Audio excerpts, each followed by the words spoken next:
Finally, One Piece episode 1138 has arrived, where we get to know Kuma's alive and smashes Saturn with a hockey-charged fist. Bonnie gets her dad back in a tear-jerking hug, but Saturn's unleashing a buster call to burn EggHead to ashes. Watch till the end to find out if Kizaru flips sides. The episode explodes into action with Saint Saturn absolutely losing his damn mind, screaming at Vegapunk for an explanation because Bartholomew Kuma should be dead. Saturn is totally bewildered, revealing that just a few days after the Revolutionary Army managed to pull off that insane rescue mission and snag Kuma's body from Mary Geoy's, he personally pressed Kuma's self-destruct switch. The plan was cold-blooded and devastating. Let the Revs take Kuma back to their base and then boom, a crippling blow to the enemy forces from within. The fact that this man gets more unlikable with every single scene is a feat in itself, but it didn't work. As Saturn is tweaking out, we flash to Kuma's perspective. Before his fist lands, his entire tragic life scrolls before him. Saturn's cruel ultimatum to live as a slave or die. His father's tears as he explained Kuma's mother was in a better place.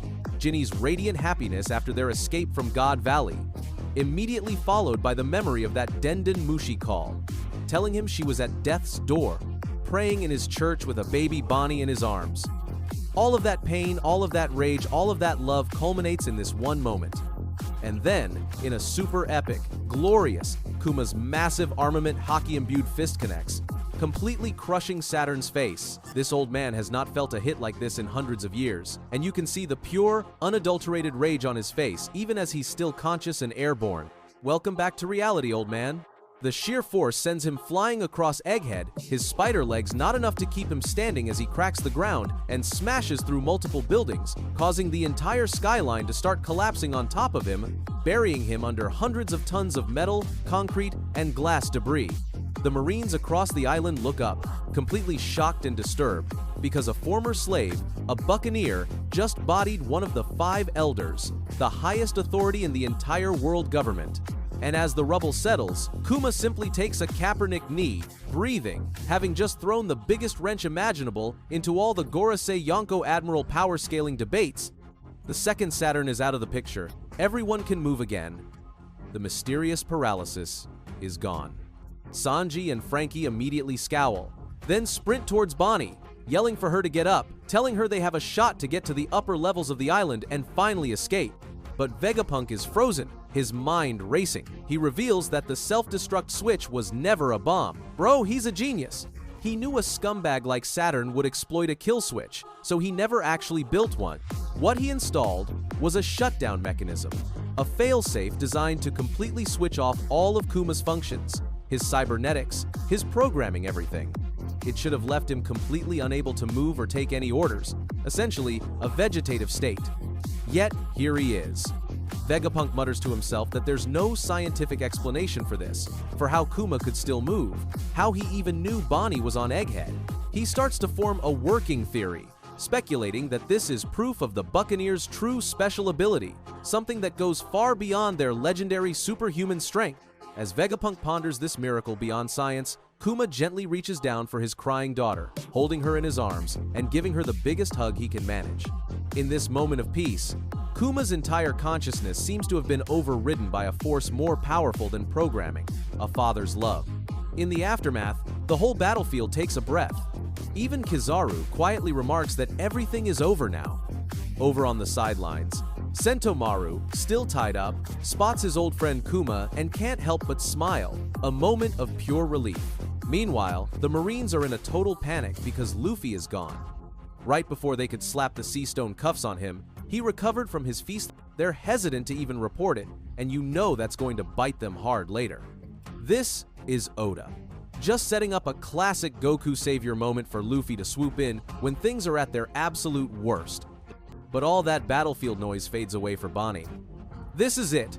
In what feels narratively like it might be their very last time to talk, she finally gets to tell her dad everything. She puts a hand to his chin, tears in her eyes, and thanks him. She lets him know she saw it all his memories. She knows about her mother, Ginny, and she calls her an amazing woman. She knows about the letters he tried to send that were intercepted, and she says that just knowing he wrote them at all made her happy. Reaching up to hug her dad as tightly as she can, Bonnie is finally at peace. She doesn't care if the world calls Kuma a tyrant. To her, he is kind, the coolest person in the world, and she promises she will never forget that. Just as that heart-wrenching moment sinks in, the skyscraper-sized pile of rubble explodes with crackling haki. Spider legs crash into the ground as Saturn gets back to his feet, and holy hell, he is badly hurt. He's missing his left horn and an entire arm, and his iconic cloud beard is drenched in his own blood. He is seething, screaming at Vegapunk, still demanding an explanation, blaming him entirely. Vegapunk, looking utterly defeated, admits he's partially responsible, but he says it was just as much the power of science as it was the power of love. And this might just be Oda hinting that love is a tangible, powerful force in this world, strong enough to override anything. Saturn just scoffs at this sentimental, woefully human nonsense. And then he does something that completely changes the game. Black flames erupt from his body, and to Sanji's absolute shock, Saturn regenerates his ripped-off arm and his horn completely in seconds. Bro, healing powers like this are exceptionally rare. This just elevated Saturn from a powerful enemy to someone they probably can't kill for good.